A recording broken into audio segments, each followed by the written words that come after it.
Welcome. In this video I will show you how to adjust screen format on your Philips 32PFS6939 TV.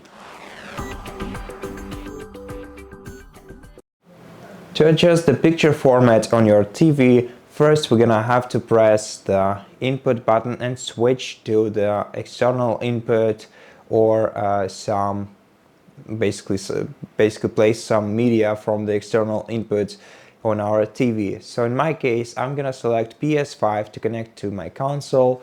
Then we're gonna have to press the gear button on the remote control and navigate to all settings menu.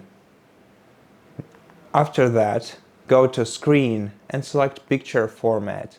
And now select how you want to adjust your picture format to your TV screen. So we can use the widescreen format, we can fill the screen, fit to the screen, we can use the original format, or in advanced we can use things like shift, like zoom. After selecting zoom, you can use up and down arrow keys to either increase or decrease the zoom level.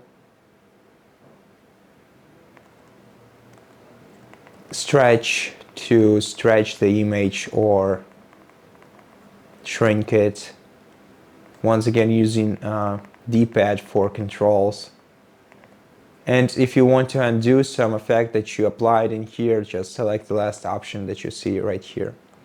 And yeah, that's basically how you do it. So thank you so much for watching this video. If you liked it, please consider subscribing to our channel, leave us a like in the comment below, and I'll see you in the next one.